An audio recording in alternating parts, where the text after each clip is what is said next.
Assalamualaikum, magandang araw sa lahat ng aking mga viewers. Hapon po ngayon mga sisi.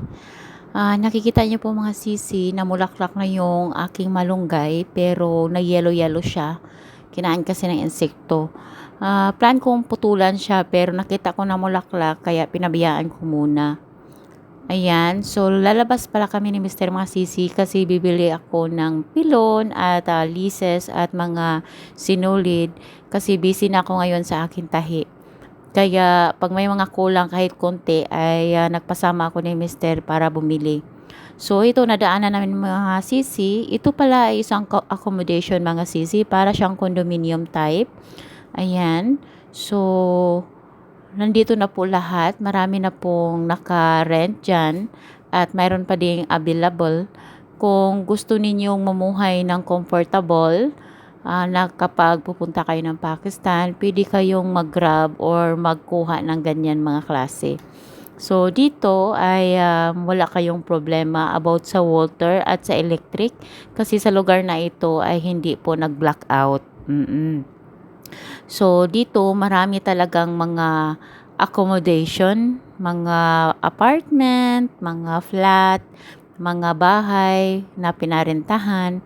Kaya kung gusto ninyo na matiwasay ang buhay kapag nakatira kayo sa Pakistan, marami naman kayong makikita sa city kung afford nyo lang po talaga mga sisi. Oo. Pero kung ako talaga ang papiliin, kahit saan naman tayo mamumuhay, kahit sa village tayo, nasa atin iyan. Kasi ako, kahit ako saan ako ilalagay, okay lang talaga sa akin. Basta tubig at kuryente, yan talaga ang priority. Oo. Kasi kahit saan naman tayo, yan naman talaga ang pinaka-importante. Marami kasi kayong naririnig na napaka-problema sa kuryente dito sa Pakistan kasi palagi nag-blackout.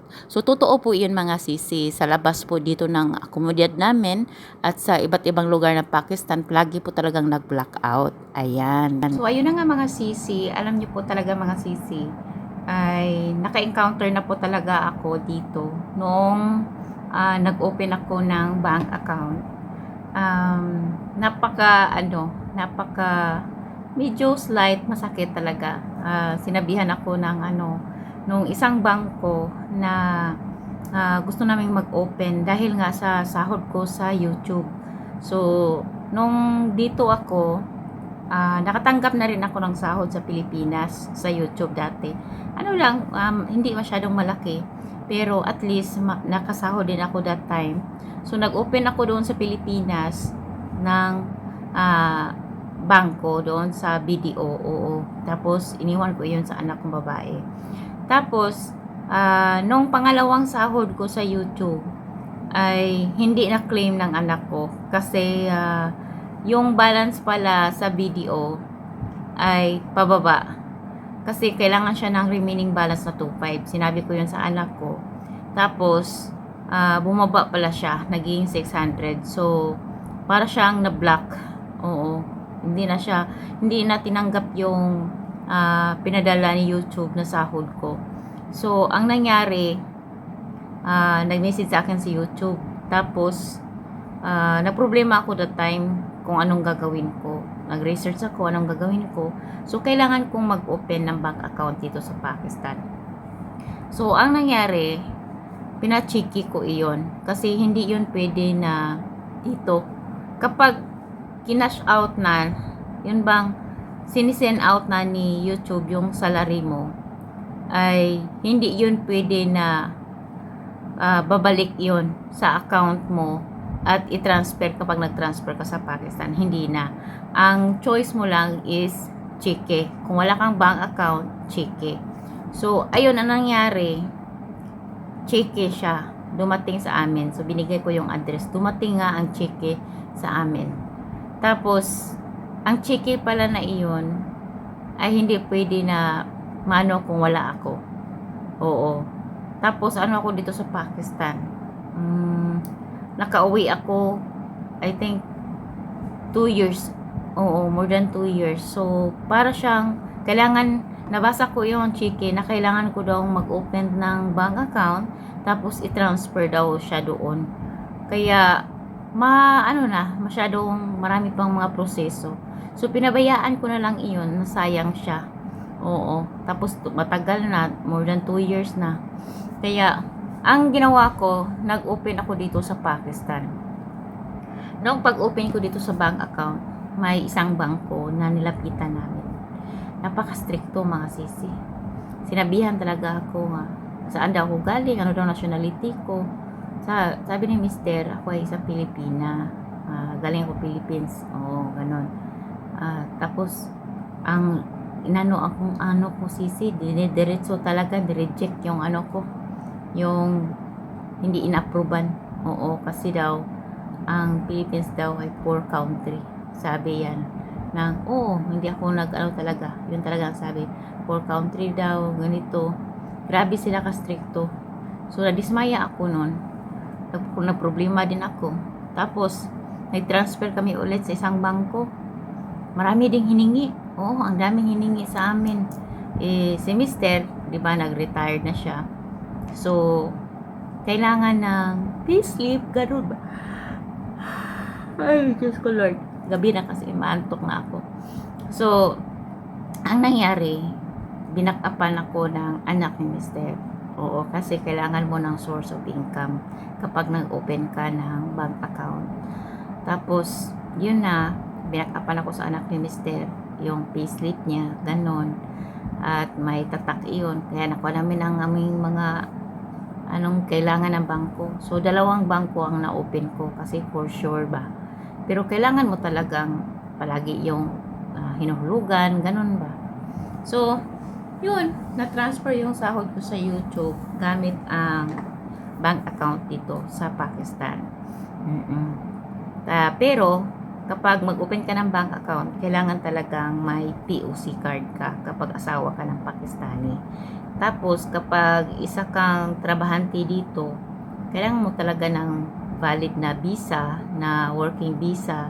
Tapos, kailangan talaga ng sponsor mo. Ganon, maraming mga proseso talaga. Hindi katulad doon sa atin sa Pilipinas na magbigay ka lang ng electric bill, tapos ID mo, wala na. Tapos mag-remaining balance ka, ang bilis lang. Pero dito, umabot pa siya ang sa akin is umabot pa ng mga almost 1 month talaga bago ko nakuha. Tapos yung isa, nasa mga 15 days lang yung isa. Pabalik-balik tawag, ganun. So, at least, natapos na yung problema ko. Doon talaga ako na-intag nung sinabi na ang Philippines daw is a poor country. Kasi, alam mo naman, nung nasa Pilipinas tayo, lagi natin narinig na ang Pakistan is yun nga, mahirap na bansa, mga mahirap ang mga tao, yung bansa nila is baba na baba. Yun talaga. So, nung tumira ako dito sa Pakistan, nagano ako, na-observe ako. Oo. Kung talaga ba na mahirap ang mga tao dito, poor country bang bansa na ito. Actually, dito sa Pakistan, honest review ko lang. Sa Pakistan talaga, kagaya ng Pilipinas, marami ding mga mayayaman. Lalo na yung mga politician. Okay? Masyado silang mayaman. Tapos, yung mga middle class nila, mostly talaga is yung mga pamilya ay nagtatrabaho abroad. Oo, ganun talaga, nagtatrabaho sila abroad. Tapos, kasi, malaki kasi yung value na like mga dollars, mga dinar. Basta, sa ibang bansa, malaki yung value ng pera nila pagdating dito. Okay? So, ganito kasi yan. Same din sa Pilipinas. Ganito, i-explain ko lang maayos. Sa Pakistan, kapag may pamilya kang nagtrabaho abroad, malaki yung value ng pera pagdating dito sa Pakistan. Ang advantage din, mura lang ang cost of living sa Pakistan. So, advantage. Madali silang makaipon, madali silang makatayo ng bahay, makabili ng lupa, ganun ba? Kasi malaki kasing value tapos yung cost of living is mura lang. Kagaya ng mga pagkain, mga ganito, mga ganyan. Sa Pilipinas, sasabihin natin na okay, ang Pilipinas is hindi masasabing poor country, pero nadala na yan na nadali na yan ang Pilipinas sa mga record na kasama na tayo sa poor country. Marami kasing naghihirap sa atin. Sa Pilipinas kasi, ang mga middle class may trabaho sa opisina, pero oo, malaki yung sahod. Kagaya ng mga teacher, may 20 plus, 30 plus, 40 plus, depende, di ba? 40,000, ganon. Sa kita na iyan, nagre-renta pa. Okay? Nagre-renta pa, or masabi nating may sariling bahay. Pero, kung bago ka lang mag-asawa, tapos ang kita ninyo is sa Pilipinas, mahirapan ka talagang magtayo ng bahay, bumili ng lupa. Dahil kahit sa pagkain, mahal na. Lahat mahal, lahat talaga mahal. Malaki ang sahod na bit-bit mo, pero para ang pera ay para siyang tubig na madali lang mawala. So, yun talaga. Unless kung may pamilya din na nagtrabaho sa abroad at mayroon ka din kita sa Pilipinas. Kagaya ng may konti kang negosyo, for example, asawa mo isiman, tapos ikaw teacher, yan, bunggang-bungga yan, hindi ka mahirapan yan.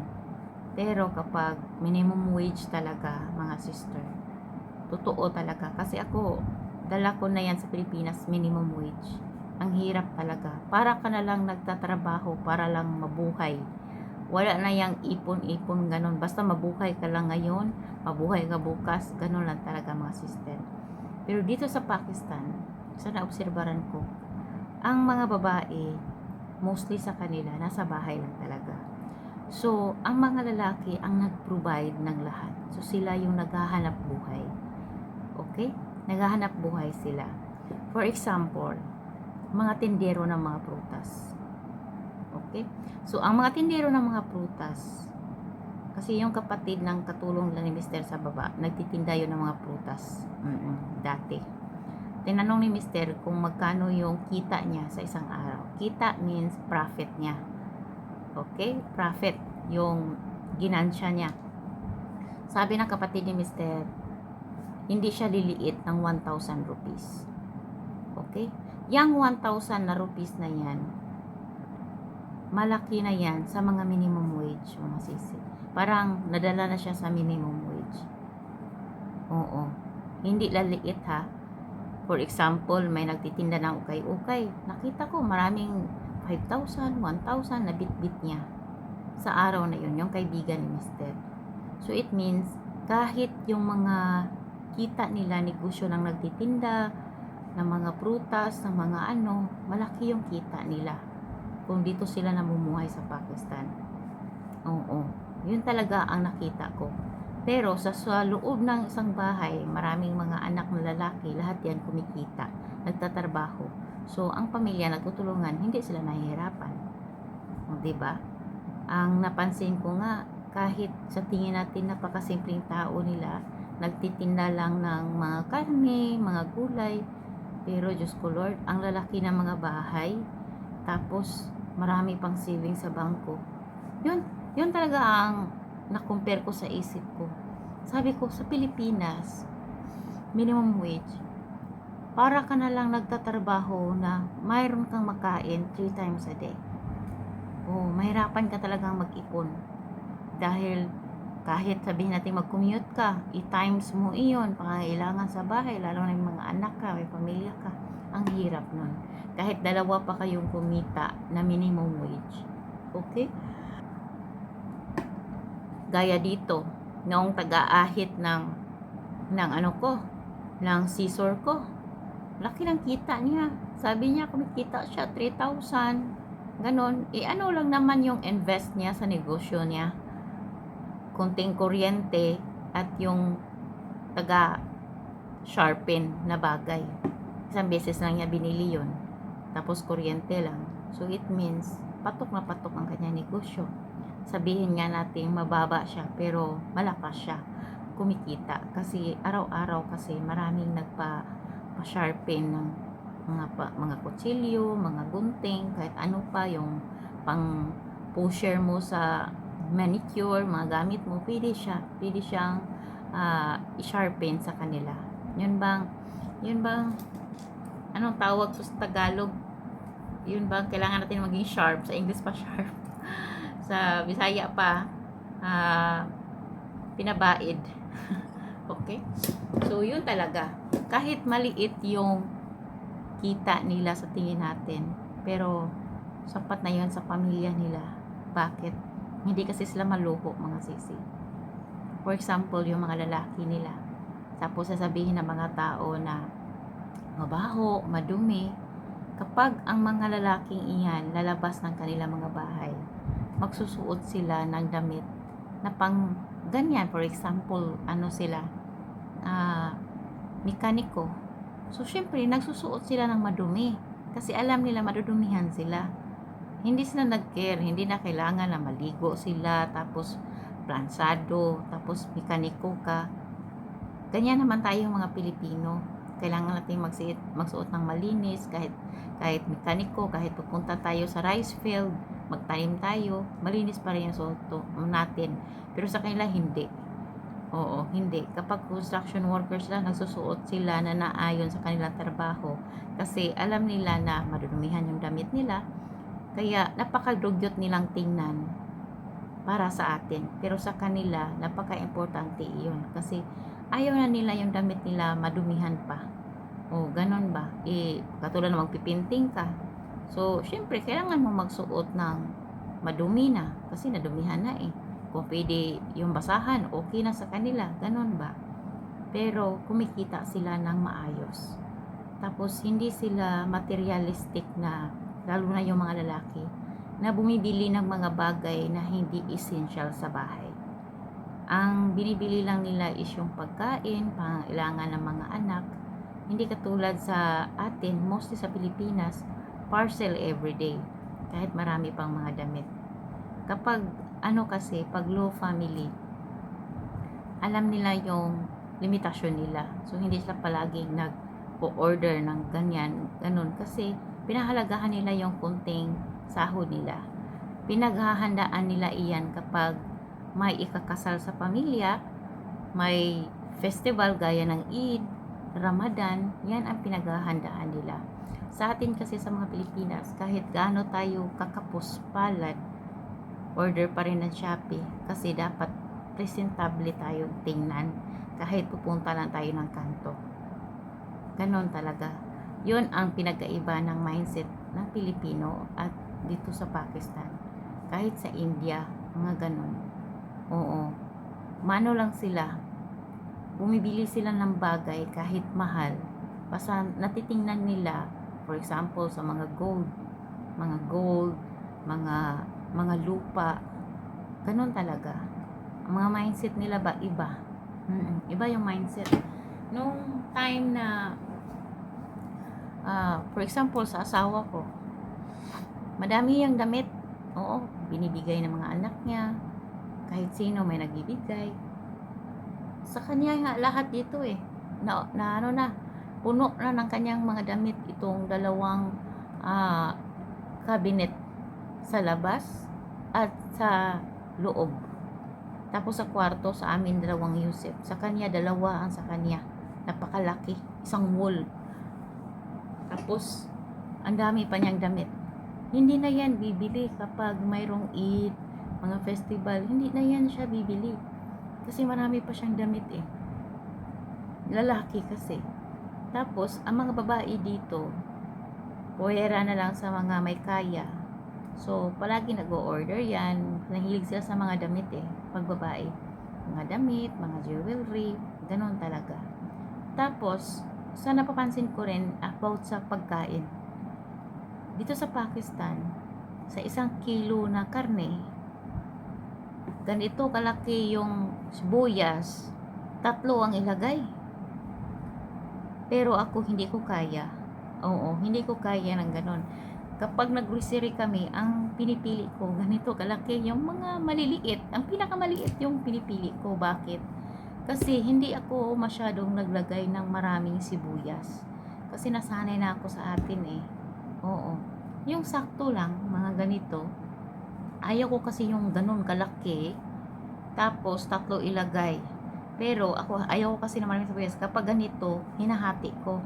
So, masasayang yung kalahati. Di ba? Hindi na maganda kapag hati, ilang araw mo gagamitin. Kaya kailangan ko ng isang ganito lang, sakto lang. Tapos yung kamatis dito ang lalaki. Kapag nagluluto ka, mostly talaga kamatis, may mga yogurt, tapos kahit dal ang lulutuin mo, daming mga ingredients. Oo, sa atin asin magic sarap bas, enough na. Asin Ajinomoto, enough na. Mag-adobo, ganun lang ang flavor. Pero sa kanila, kahit magluto ka ng fried fish, ang dami pang ilagay. Ibabad pa sa asin. Pagkatapos ng ibabad niya asin, kailangan mo pang magdikdik ng maraming mga mga garlic para daw mawala yung amoy. Tapos marami pang mga masala. Masala is yung mga ingredients na i-mix gaya ng mga red chili, turmeric, cumin powder, zira powder, 5 klaseng powder. Isama-sama doon. Lalagyan pa ng olive oil. Sa atin, hugas lang, linisan konti, lagyan ng asin, iprito.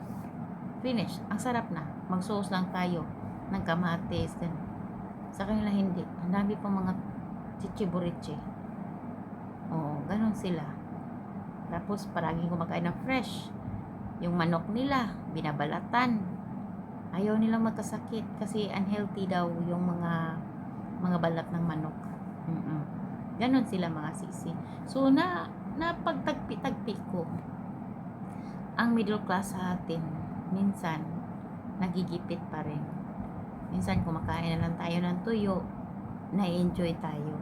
Pero hindi natin alam na bawat pagkain na kinakain natin ay napupunta sa ating kalusugan. For example, satisfied na tayo makakain ng kanin plus noodles. O diba? Mostly sa mga trabahante, ganun ang ginawa. Instant. Kasi ranas ko yan nung nagtrabaho pa ako. Oo. Pangtawid, gutom lang. Makakain ka ng maayos sa kantin. Makakain ka ng isda, sabaw. Ako talaga nagtrabaho ako, mahilig ako sa sabaw. Kasi nga, gusto ko ng resistensya, lalo na kung night shift. So, ganun talaga mga sisi. About dito kasi sa Pakistan, kahit sabi natin mahirap ang mga tao, for example, mahirap sila na tumira sila ng maliit na bahay na gawa sa mud. Yun bang sa mga putik. Mayroon kasi dito. Oo, ganyan ang bahay nila. Tapos may mga dalaga siyang anak, for example, 5. O, yan lahat, magkatulong iyan. O, for example, 5 yung anak niya babae. Nagtatrabaho yung 5, plus ang nanay pa, plus ang ama pa nagtatrabaho, nagiging driver. So, yung pera nila, nagiging free. Pagkain, accommodation, na free na. Ganon. Ganyan sila mag-survive. Yung napakahirap talaga. Tapos, ang iba naman, kapag wise ka, buong pamilya maglimos. Tapos, sasabihin ng ama, kagaya nung in-interview namin nung isang bata, sabi ni Mr. binigyan siya ng 100 rupees. Sabi ni Mr. umuwi ka na. Sabi niya, hindi siya pwedeng umuwi kung hindi aabot ng 600 kasi yun ang sabi ng kanyang papa. Tapos sabi niya, marami silang mga kapatid. Yung mama at papa niya nasa ibang pwesto at siya din. So, for example, 6 kayo, 8 dala ni father, i-times mo sa 600. Yan laki na araw-araw. Hindi lang yan kasi maraming magbibigay ng malaki, 1,000, 5,000. Lalo na yung mga generous na mga tao, yung mga mayayaman. Kaya, paldo. Ganon talaga. Easy-easy lang ang buhay kung nasa iyo yan kung mahiya ka at hindi. Ganon talaga. Tapos sila, mga damit, mga ganito, hindi easy. Oo. Kaya, ano talaga, hindi ko masasabi na mas mahirap ang Pakistan kaysa Pilipinas. Nakikita ko mas angat ang Pakistan kaysa Pilipinas. Kasi may sila seguridad sila sa army. Oo, walang makabasta-basta na sa kanila kasi alam niyo na napaka-strong ng army nila dito. May pa sila kapag winawar mo sila, mayroon silang ibubuga. Kasi may bomba sila. Noong dati, binumbahan sila, yun, nag-rest back. Hindi sila takot na may magbomba sa kanila. Patay kung patay, mayroon silang seguridad. Tayo sa Pilipinas, wala. Kaya, yun, magulo. Kaya, masasabi ko talaga, Pilipinas ngayon, ang dollar is 60 na. Umabot na sa 60. Ako, nainis ako. Kasi dito, hindi umakyat kahit mag 300. Kasi 300, ano kasi dito 200 plus rupees ang isang dollar. Kapag nagsahod ako sa YouTube, for example, 100 plus dollars. Wala. Sa Pilipinas, kukuha ako ng 6,000 plus niyan. Pagdating dito sa Pakistan, same pa rin. Hindi nagbabago. Kapag ikina-convert mo sa piso, ay nasa 5,000 lang. Oo, ganyan lang ang value. Kaya sabi ko sa kanya, bakit hindi tumaas yung dollars? Sabi niya, nagiging strong ang kanilang economy. Ang Pilipinas is bumagsak. Kaya, wala tayo, hindi talaga tayo makatingin sa katotohanan kung hindi natin naobserbaran at nakikita. Totoo po yan. Ang pagkaiba lang dito is mayroon silang 4 na season about sa weather. Tayo is mas lamang konti tayo. Pero wala tayong winter, as in winter talaga. Yung mga tao dito sanay na Kaya ganun talaga mga sisi. Tapos, hindi na ako masashock kapag sinabihan ako na mas mahirap tayo. Totoo naman. Kailangan natin tanggapin. Diba? So, yun ang mga sisi. Kapag gusto mong pumunta dito sa Pakistan, first time mo, syempre, kailangan mong may pera ka, makabudget ka. Kung gusto mong maggala-gala, dumiretso ka sa north area. Pareho nung mga ginamit ng mga tourist dito na ating mga kabayan na mga bakla na pumunta dito sa Pakistan. Dapat gano'n ang estilo. Humingi kayo ng idea sa kanila. Kasi kami kasing mga asawa ng mga Pakistani, nandito kami sa bahay.